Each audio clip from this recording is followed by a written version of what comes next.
Sheikh, the next question. We see this practice in this masjid and across the masajid, across the globe. Before the Adhan or after the Adhan, we have the recitation of Salawat. Is this permissible? The Wahhabiyya, their catchphrase is what? Quran, Sunnah, ala nahj salaf. Or بفهم السلف. True, you've all heard this before? Quran, Sunnah, بفهم السلف. We follow Quran and Sunnah according to the understanding of the Salaf. طيب. From the A'imma of the Salaf is who? The great Imam, the great Mujaddid, Al-Imam Muhammad bin Idris al-Shafi'i. Imam al-Shafi'i is one of the four A'imma of Islam. Imam Abu Hanifa, Imam Malik, Imam al-Shafi'i. Imam al-Shafi'i studied with Imam Malik and he studied with the students of Imam Abu Hanifa. If we were to ask him this question, hypothetically speaking, imagine we have Imam al-Shafi'i in front of us. What would his reply be? His reply would be as stated in his books. He says, rahimahullah ta'ala, that newly invented matters in the religion are of two types. Those that are good innovations that are in line with the Quran, the Sunnah, the Athar, the Sunnahs of the Salaf, and the Ijma' of the Muslims, the Ijma' of the scholars. And other invented matters are blameworthy. They are rejected. And those are matters that are in conflict with the Quran, the Sunnah, the Athar, the Ijma'. طيب, making salawat upon Rasulullah sallallahu alayhi wa sallam. Is it stated in the Quran al-Kareem? Yes. Allah subhanahu wa ta'ala in Surah Al-Ahzab, He says, إن الله وملائكته يصلون على النبي يا أيها الذين آمنوا صلوا عليه وسلموا تسليما. That indeed Allah and His malaika make salawat upon Rasulullah sallallahu alayhi wa sallam. And the scholars, they say the salah of Allah upon His Prophet is that He raises His rank continuously. He raises His rank continuously and mention of Him takes place before the angels in the heavens. That's what it means when Allah subhanahu wa ta'ala makes salawat upon Rasulullah alayhi salatu wa sallam. So His rank is continuously being raised and mention of His blessed name is taking place in the heavens among the angels. When the angels make salawat upon Rasulullah sallallahu alayhi wa sallam, what that means is they are asking Allah to increase the rank of Rasulullah alayhi salatu wa sallam. So you've got trillions and trillions of angels that are continuously asking Allah to raise the rank of Rasulullah sallallahu alayhi wa sallam.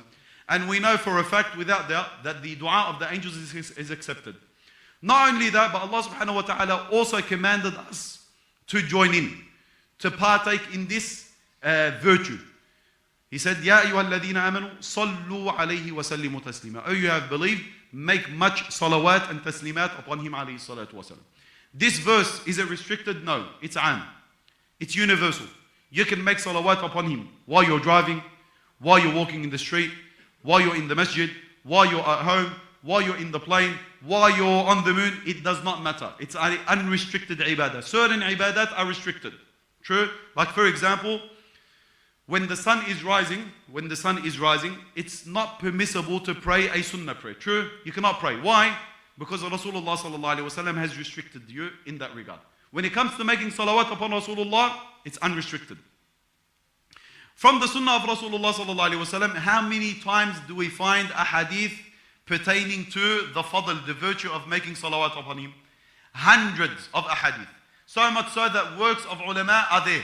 From among them, which inshallah I advise you to get your hands on, is the work of Al-Imam Al-Sakhawi, Al-Qawl Al-Badi' fi Salati ala Al-𝗵𝗵𝗁 الشفيع. He mentions what the scholars have said, what the Imam of Islam have said, the Mufassirun, the narrations, the Salaf, all encouraging the Muslims to make abundant salawat upon Rasulullah alayhi salatu wa sallam. طيب, how about Imam al-Shafi'i himself? Look at Imam al-Shafi'i now. We're going to take a first-hand example. Imam al-Shafi'i in his madhab, the Shafi'i madhab, he says that when you come to slaughter an animal, when we slaughter an animal, what do we say? In the name of who? In the name of Allah. You can't slaughter an animal in the name of other than Allah. If you slaughter an animal in other than Allah's name, it becomes a mayta. It's not permissible to eat from it. It's khalas, you have to discard it. It's like a dead animal that you found on the street. Not only that, but you are sinful in doing so. It's a major sin to slaughter an animal in other than the name of Allah. And if you slaughter an animal in the name of other than Allah, believing that the one that you are slaughtering in his name is a God, then that's kufr. That's an act of kufr. Imam al-Shafi'i, he says, when you slaughter an animal, you say Bismillah, Allahu Akbar, then you make salawat upon Rasulullah alayhi salatu wasalam. You say Allahumma salli ala Muhammadin wa ali Muhammad. Do we find an explicit hadith in which Rasulullah sallallahu alayhi wasallam taught this? No. You can go look, but no. Where did Imam al-Shafi'i bring this teaching? Through the concept of qiyas, through the concept of analogy. He said we find many times Allah subhanahu wa ta'ala encouraging us to mention the name of Rasulullah with the name of Allah subhanahu wa ta'ala from the Quran, from the Sunnah.